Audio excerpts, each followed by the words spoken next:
Merhaba arkadaşlar, ben Cevat. Bugün Merhaba. Can abiyle beraberiz. Merhaba. Yine bir İstanbul özel, yine özel bir aracın içindeyiz. Teşekkürler. Daha önce Porsche GTS'i çekmiştik. Bu aslında Doğru. bir tık daha özel bir araba. Hem benim için hem birazcık da bilindiği kadarıyla evet bu biraz daha özel bir araç. Bir de genelde seni böyle BMW sevdasıyla tanıyoruz aslında. Evet ya bu benim tam elementim yani BMW M oldu mu daha bir konuya hakimim, daha biraz daha tecrübem var. Porsche'de hala çömezim yani. Diğerine çünkü insanlar demişti niye yeni bir BMW olmadı, niye Porsche oldu? Evet. Geri döndük. Öyle Geri diyebiliriz. döndük yani bizim demirbaşlarımız M'ler, Allah sattırmasın onlar yerlerinde duruyor. Porsche'de yeni bir sevda, onu da çok sevdim. Çok alıştım markaya. Ama tabii Ufak dokunuşlar da yaptın zaten oldu, abi. oldu. Devam ediyor hala. Dayanamadık yine bir şeyler yaptık ama kessek mavi beyaz akıyor yani hala hardcore MG'yiz, BMW'ciyiz. Hatta ben bayağı üzülmüştüm. Sende de daha önce de E36 vardı M3. Evet. Rengi de 3.0 aslında bayağı güzeldi onun. Daytona Violet çok güzel bir arabaydı. İçi de Dove Grey. O yani çok güzel bir kombindi. Mor içi beyaz kabaca. Çok güzel bir arabaydı ama bu ondan çok daha özel. Hani o Hem soru işaretini aslında kapatmış olduk. Yine o seri komple tamamlandı. çok şükür evet Allah nasip etti. 30, 36, 46 oldu şu an. Hepsi de özel versiyonlar oldu. Şu an bulunduğumuz araca gelirsek, Şu an E36 M3 GT'nin içindeyiz. Büyük ihtimalle pek çok kişi ben bu aracı alana ve tanıtana kadar M3 GT diye bir Haberdar arabanın bile değildi. varlığından haberleri yoktu. Ben çok uzun yıllardır takip ediyordum, biliyordum. Yani E36 serisinin özel limitli versiyonu. Türkiye'de bir tane var herhalde. Türkiye'de sadece bir Onu da tane şu bu an araç var. içindeyiz. Onu da şu an içindeyiz. Bu araba yanlış hatırlamıyorsam 96 ya da 97 yılında gümrükten Türkiye'ye giriyor. İlk sahibi de bir arkadaşım. O zamanlar benim için hayaldi yani görmesi bile büyük bir olaydı. Ya ben bu aracı genelde böyle hani kart oyunları olur. Hani beygir güç oranı falan yazar. Oralardan tanıyorum. Yani Yani- hiç canlı daha görmemiştim. Evet, evet. Ender bir otomobil. Hem şanslı hem şanssız bir otomobil.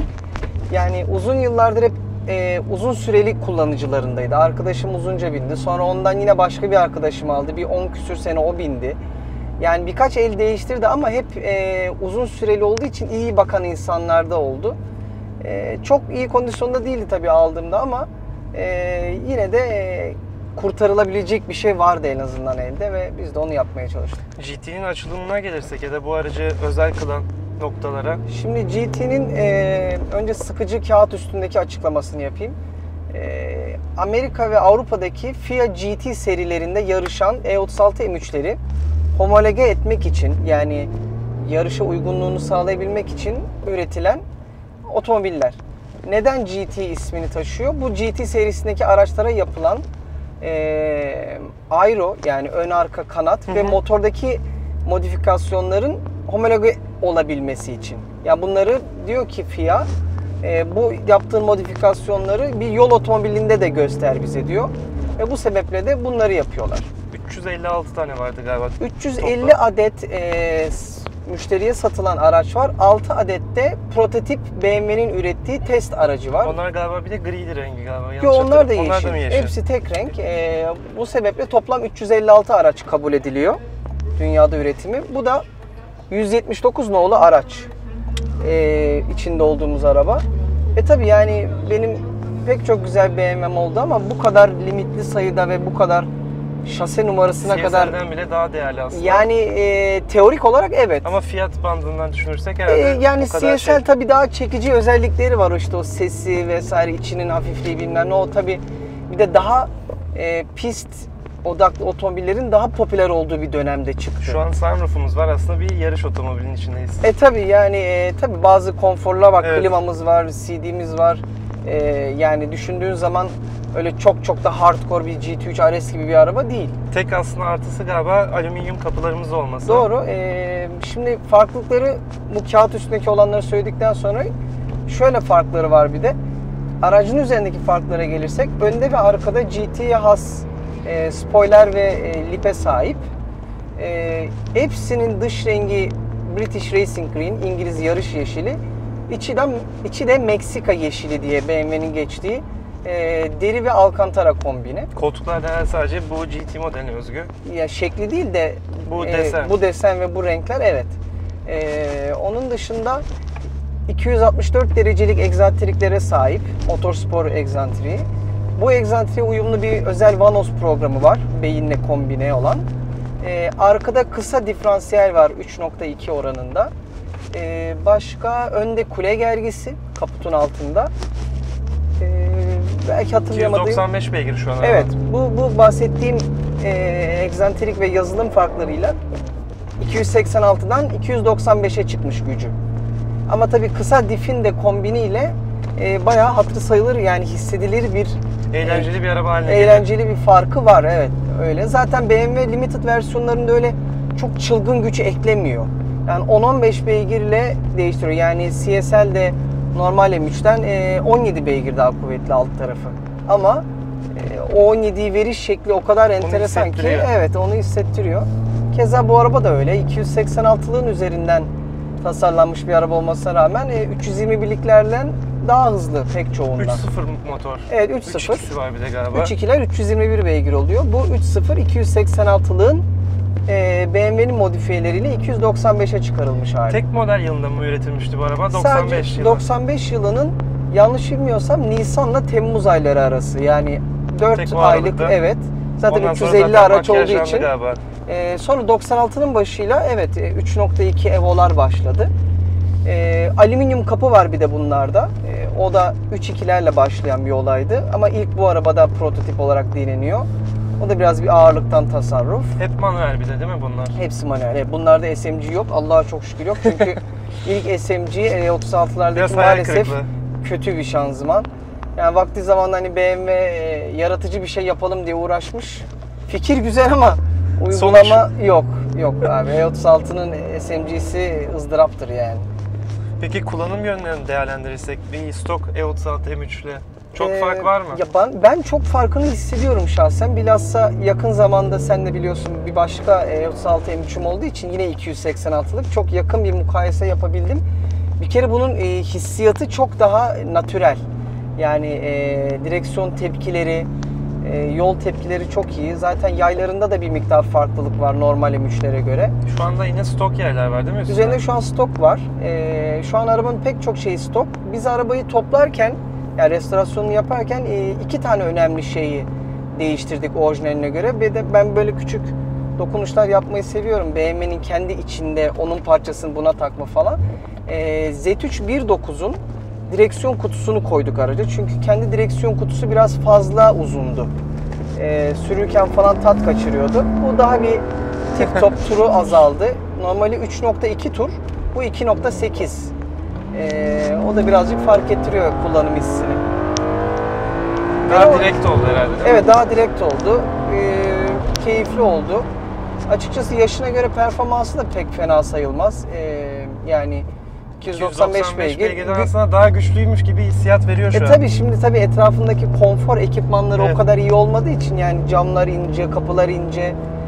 Güncel bir otomobilde bu süratleri belki hissetmezsin ama tabii 90'ların teknolojisi biraz daha o konuda hissettiriyor, evet. Onun dışında bir artı var mı araçta şu an? Eklediğim bir nokta. Altına E36 M3 kabriyolarda bulunan X-Brace, yani X demirini koyduk. Şasenin biraz daha rigid olması adına. O da bir BMW'nin parçası. Yani dediğim gibi böyle BMW'nin kendi içinde daha sonra çıkan, daha önce yapılmış böyle küçük trikler var. Genelde bunları da forumlardan ben öğreniyorum. Yani işte şunun parçasını şuraya taktık, şöyle oldu falan, böyle ispatlanmış, denenmiş var. Evet. Mesela Z3 1.9'un yine vites kolunu taktığın zaman short shift'e dönüşüyor. Böyle kendi içine trikler yaparak da minik dokunuşlar yapmayı seviyorum. İleriye dönük var mı planlar modifiye yönünden? Çok hardcore'a kaçmamasıyla benim beraber. Benim takipçiler çünkü seviyor modifiyeleri. Ben de seviyorum tabii ki. Zaten işimizin de bir parçası bu.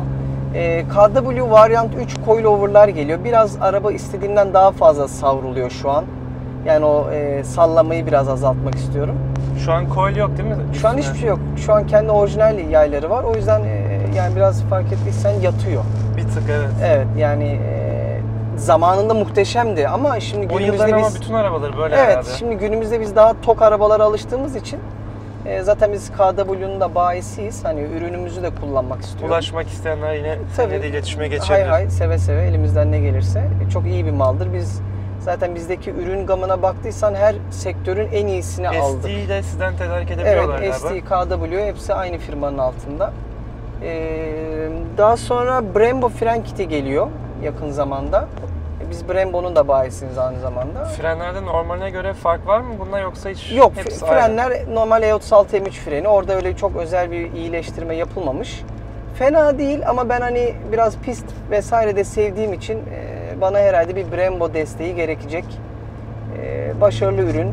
Arabanın hissiyatını değiştiren detaylar bence bunlar.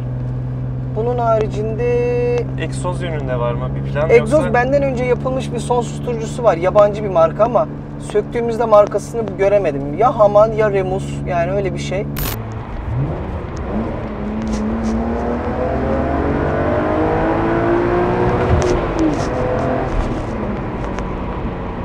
Güzel, tadında bir artış Hani olmuş. içeride bir rahatsızlık vermiyor Yok, ama arkadan uğultu yok, da bir şey geliyor yok. bir şeyler. Güzel bir M3 olduğunu hafif belli ediyor, o kadar.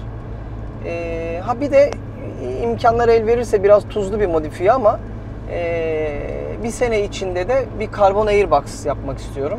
Bu Alfa N tarzı böyle. Alfa N'le kombinleyerek aynen.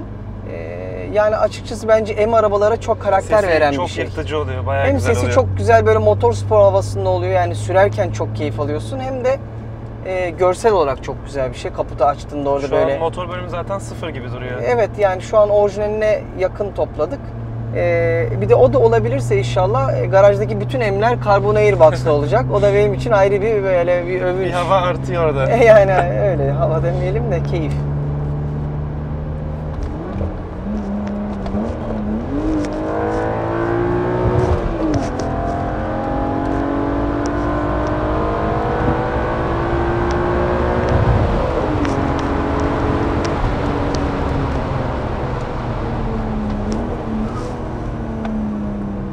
Fena değil yaşına Fren göre. testimizi de yaptık. Ha.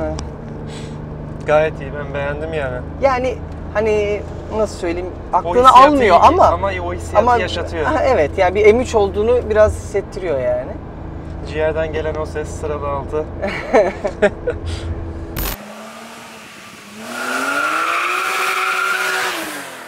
Bir diğer soru da izleyicilerin merak ettiği, bu aracı böyle restore ederken yaşadığın sorunlar Ha. ya da aşamalar. Evet, şimdi ben bizim önceki restorasyon videolarımızı izlemek isteyenler olursa burada bir yerde bir link koyarız. 3 bölümden oluşuyor. Evet, 3 bölümle bir restorasyon yaptık. Driven 34 YouTube kanalımızda arzu edenler görebilir. Ve uzun ve bayağı detaylı çekmiştik. Bayağı Ben detaylı. bayağı keyif aldım izlerken. Teşekkür ederim, çok mersi. Yani an ve an, gün ve gün bütün açıklığıyla, gizlemeden, saklamadan kusurlarını, her şeyini tek tek yaptık. Hızlı da bir sürede yaptık. Yani öyle çok da baymadı, aylarca bitmeyen. Biz 45 günde bu arabayı resmen rezirken vezir ettik. İlk başta bayağı kötüydü çünkü dış boyası dahilinde. Maalesef çok kötü durumdaydı. Sevdiğim bir arkadaşımdan aldım. Zaten o dedi, yani ben bakamıyorum artık, ilgilenemiyorum. Arabaya negatif yapılan bir şey yoktu. Hani böyle kötü bir modifiye vesaire gibi. Sadece orijinal Bakılmamış. hali iyi tutulmamıştı. Yani koltukları eskimişti, motorunda tekleme vardı. Bazı ekipmanları sorunluydu. Orasından ses geliyordu, burasından bir şey geliyordu. Yani kurtarılamayacak şeyler değildi ama hepsi emek ve zaman isteyen şeylerdi. Ben de açıkçası buna soyunacağımı biliyordum arabayı alırken. Yani hatta bu birazcık da işin belki de keyfi. Çünkü bir arabaya ne kadar Emek harcayınca o kadar değerli oluyor insan hem için. çok değerli oluyor hem de bir bağın oluşuyor.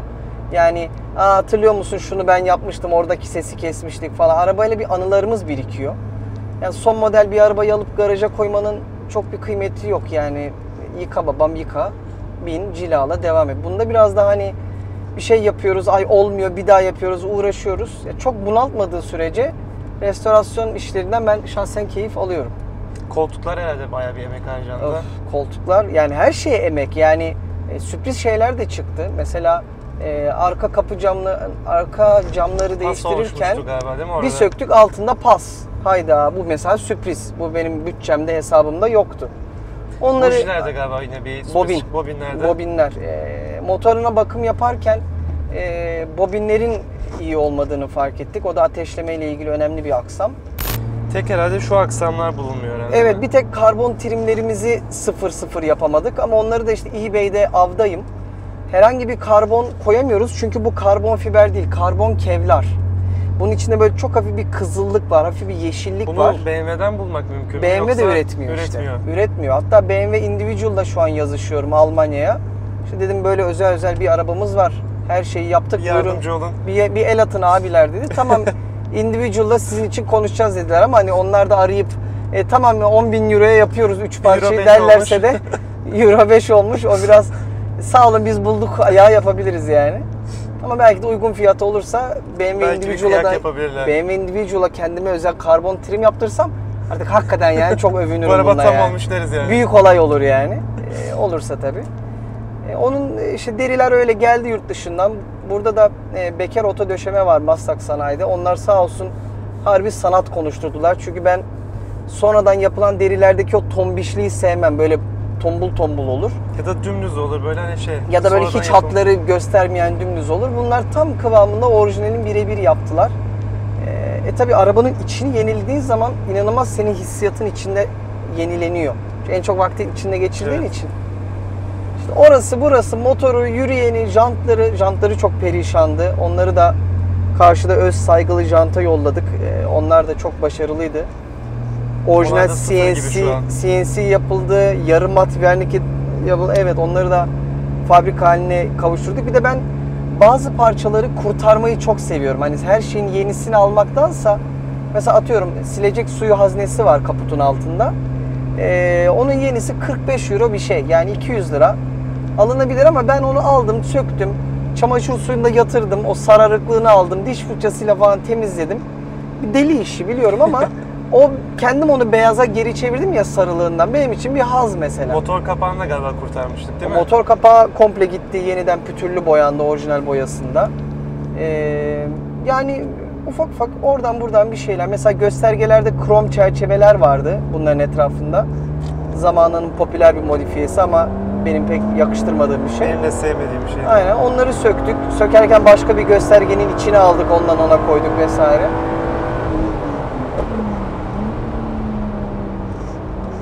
Devirden ne bahsedebiliriz aslında? Stok M3'e göre daha fazla devir çeviriyor mu yoksa Yok, aynı mı? devir kesici aynı. Yanlış bilmiyorsam 7400'de olması lazım.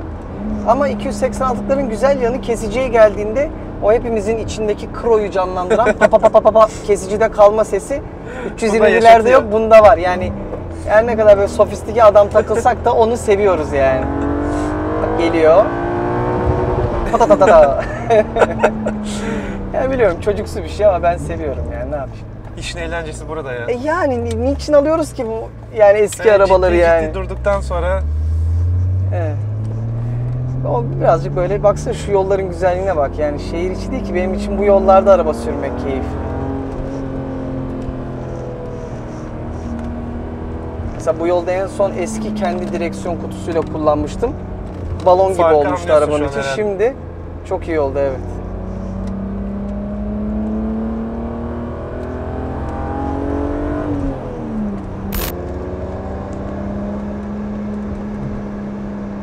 sesi ama güzel ya. Dıştan da dinleme fırsatımız oldu bugün. Sevdin mi? Ha. Yani bana da böyle çok itici değil. Kıvamında gibi geldi bana da açıkçası. Hani belki bir tık ileride yapılabilir. Yani işte Susturucu onu da iptaliyle. Airbox'la yapayım diyorum. Hani Ciğerden gelsin evet belki. arkadan bu kadar yeter. Çünkü ben böyle bir yerden geçtikten sonra arkamdan da hala kötü bir sesim gelsin istemem yani. O da hoş bir şey değil. İmkanlar el verir de Airbox yaparsak o arka ile önün kombini. Zaten benim seçtiğim Airbox'lar genelde egzozdan daha sesli oluyor. Ciğerden gelen Yırtıcı. ses benim daha hoşuma gidiyor yani. Çünkü arkadan ses almak nispeten kolay yani. Hangi Susturucu arabaya söküyorsun, katalizatör söküyorsun. neyi söksen bir şey geliyor ama önden ses almak ciğer işi. Yani Açıkla arabada alakalı. ciğer yoksa evet. Bir de motor sporları yapısında bir motor değilse, devir çevirmeyen bir makineyse ciğer olsa da ses gelmez. Ya 5 litrelik Amerikan'a Remair kit takıyorlar. Yine böyle bir hömürtü gelmiyor yani. O biraz motor spor karakteri istiyor. Bugün sabah dükkanına da ilk geldiğimizde bir tane 8 serisi vardı. Evet 850 CSI sevdiğim bir arkadaşımın aracı. Benim değil, benim zannediyorlar garajda görünce. Benim de isteyeceğim bir araç ama benim değil. O da ülkemizde sadece 3 tane var. V12. V12 M tarafından geliştirilmiş. Yani isimsiz M8 aslında o araba. CSI ismi neden tercih edilmiş bilmiyorum ama ben M8 gibi düşünüyorum. Sürme fırsatın oldu mu ona? Evet, kullandım. Atik bir araba, hızlı bir araba cüssesine göre bilhassa. Touring artık herhalde değil mi? Uzun yol kasmak O için. biraz GT bir araba, evet. Ama diğer 850'ler gibi çok hantal değil, daha atletik geldi bana. Düz vites olmasından dolayı da daha keyifli. Onun da birkaç eksikleri var. Motorunda biraz problemler var. Kozmetik olarak ufak şeyleri var. Arkadaşım da benim kadar vakti olan biri değil. Benim bunu restore edişimi falan takip ettiği için yani sen yardımcı olur musun dedi. Ben de hay Güvenli seve sana. seve. Çok sevdiğim bir araba olduğu için bu önümüzdeki günlerde de onu yine Askar'a götüreceğiz. Motoru falan sökeceğiz, bakacağız. Videosu gelecek mi onun senin kanalda? Vakit bulursam onu da çekebilmek istiyorum ama bu vlog çekme işleri sen de bilirsin. Biraz Yoğun. yorucu. Hele her gün Çekmesi her kolay, gün. belki montaj süreci de ondan sonra yoğun oluyor. Evet, gün ve gün. Ama 850 CSI'da şu an garajımızda sırasını bekliyor. Dükkanda ileriye dönük planların var mı? Şu anki hali bile aslında çok güzel. Teşekkürler, çok mersi. Yani birkaç yeni marka daha görüşüyoruz. Birkaç mümessillik daha alma planımız var. Bir yandan kendi arabalarım eklendikçe onlarla orada ilgileniyorum. Şu anki markalardan da bahsedebiliriz aslında kabaca. Evet, Neler var şu an BBS ve Oz Racing performans jantları, Recaro yarış koltukları, Özel istekte getirebiliyorsun. Tabii, BBS'in tabii, mesela tabii, geçen tabii. çok hoşuma giden bir jantı vardı. Evet, onu Japonya'da BBS Motorsport'tan getirdik. Fiyatı üstse RIA. de Evet, o biraz pahalı yani. Ama çok güzel bir arabaya getirdik. E92. Evet, aynen bunun rengine boyattık onu da. British Racing Green bir E92 M3 hazırladık pist için. O jantlar da o arabayı süsleyecek. Aynı zamanda Recaro yarış koltuklarını getiriyoruz. Brembo fren kitlerini, KW süspansiyonlarını, Momo yarış ekipmanlarını, yani bunların hepsi sektörlerinde, kendi alanlarında en iyilerde olan markalar. SD de var galiba, daha uygun Evet, SD versiyonu KW'nun isterlerse. bünyesinde olan bir alt segmenti. Onun da ekipmanları çok kaliteli. Sadece kasaları, materyali farklı olduğu için bir alt segment diye kabul ediliyor. Yoksa yay hesapları, dumping hesapları hep aynı. O da çok başarılı. Yakın zamanda birkaç ürün daha eklemeyi planlıyoruz. Henüz onlar kesinleşmediği için bir şey söylemeyeyim şimdilik ama kışa doğru yeni markalarla da daha ürün gamımız genişleyecek Bir inşallah. şekilde aslında ilerlemen, böyle müşteriye hitap etmen çok güzel. Evet, teşekkür ederim. Yani bizi hakikaten bizim kafamızda olan, bizim gibi otomobilleri sürmeyi, tadını çıkarmayı seven kişilerin geldiği bir yer olmaya çalıştık. Birazcık da başardık sanırım. Başardın bence. İyi, teşekkür ederim. İyi. Dükkan tasarımı da ona yöne çünkü. Evet, yani davetkar, hani böyle çok ticari kokmayan, kulüp evi havasında bir şey Özellikle tasarlamak istedim. BMW M aracı sevenler için. Onlar için evet eğlenceli bir yer oldu. Herkesi de, yol düşen herkesi de ister ticaretimize, ister sohbetimize garaja beklerim her zaman. Bugün de ayrıca bize zaman ayırdığın için. Rica ederim. İyi ki Normalde geldin. çünkü bugün resmi bayram. Olsun, ne olacak? Gençlik bayramı. Bu da hala ihtiyar delikanlı. 95 model de olsa keyifli araba. İlk de sen çekmiş oldun videosunu. Evet. YouTube'da da ben araştırdım. Ben böyle tam detaylı çeken yoktu. Yok. Ya benim restorasyon videolarım haricinde ben de ya henüz yurt dışında daha kıymeti keşfedilmedi ama Birkaç flyby görüntüleri olan görüntüler var. Kadran Evet. çekenler var ama Evet. böyle tam detaylı review Yok. şeklinde yoktu. yok. O açıdan ilk olacak. Umarım Seninki. doyurucu bir video çıkarmışızdır. Yani ben keyif aldım Gerek gazlama, sohbetten. gerek bilgi. Ben de bayağı keyif aldım. Her zaman. Noktalayabiliriz aslında videoyu. Okey. Evet arkadaşlar, videonun sonuna geldik. Umarım video hoşunuza gitmiştir. Beğendiyseniz yorum yazmayı, beğenmeyi ve abone olmayı unutmayın. Görüşürüz arkadaşlar. Hoşçakalın. Bay bay.